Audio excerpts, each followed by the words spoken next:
Assalamualaikum warahmatullahi wabarakatuh. Selamat pagi, siang, sore, malam bagi penonton dari video ini.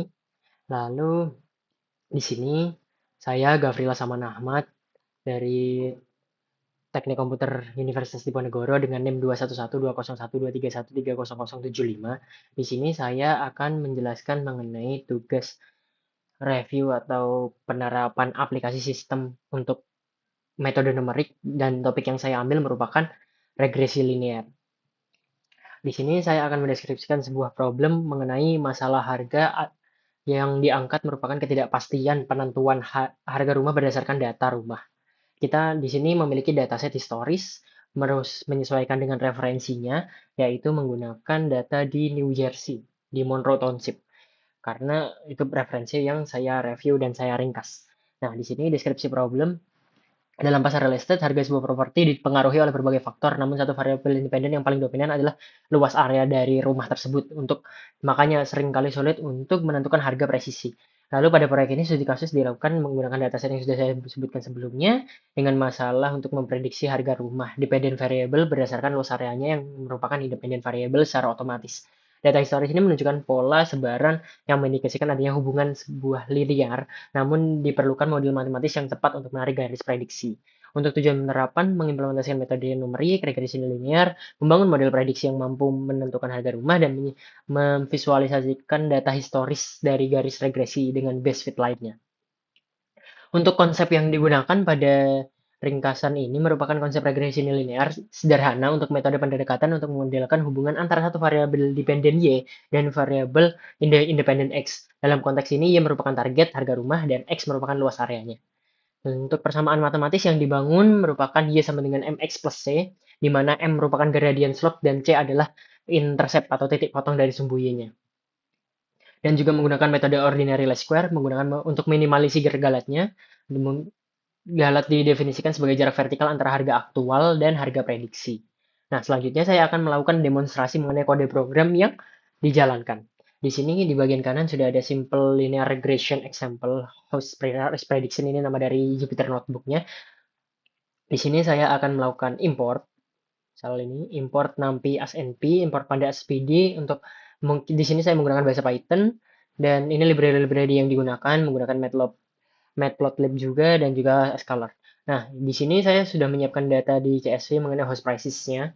Dia ada banyak isinya. Jadi ada area segini dia price-nya berapa, area segini price-nya berapa, area segini price-nya berapa. Ini contoh ada di nomor di indeks ke 0 ada 567, price-nya 177 sekian. Selanjutnya ada untuk type-nya, ini kan karena menggunakan int64 dan float64, karena data price ini ada koma-komanya, jadi kita menggunakan data float dan tidak angka bulat. Lalu untuk ini persebaran area dari harga-harga tersebut di dalam sebuah apa namanya kurva.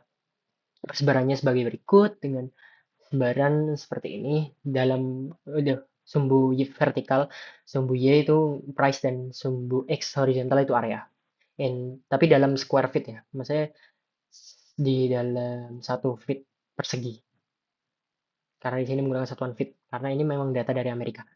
Lalu menentukan linear regression-nya dan juga data frame dari area dan DF areanya. Lalu ada predicted array. Ini digunakan untuk memprediksi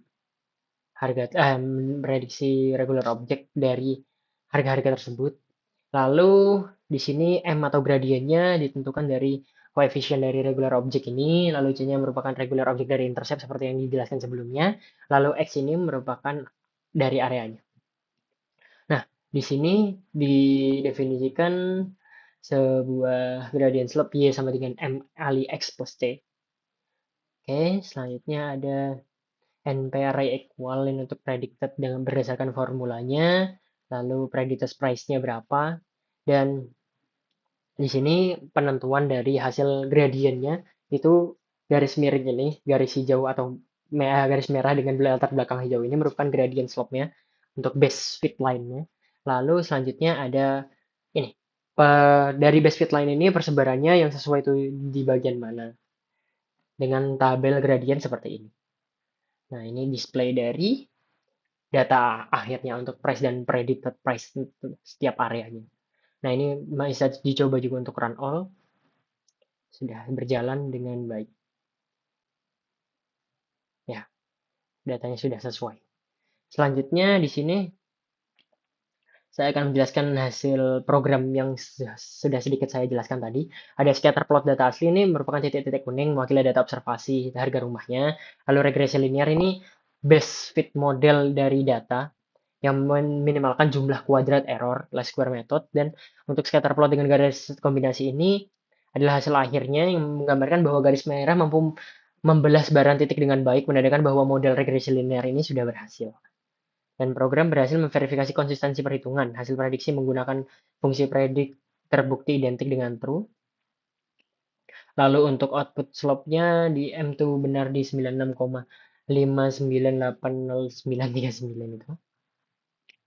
Dan output intercept-nya 60953. Nah, dengan demikian model regresi linear ini dapat digunakan untuk memprediksi harga rumah berdasarkan luas area dengan akurasi yang wajar.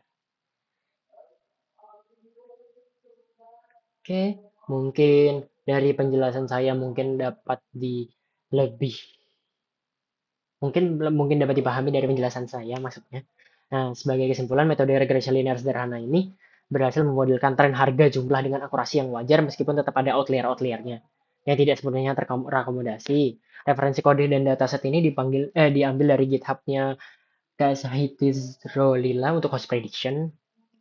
Dan sekian pemaparan dari saya. Terima kasih. Wassalamualaikum warahmatullahi wabarakatuh.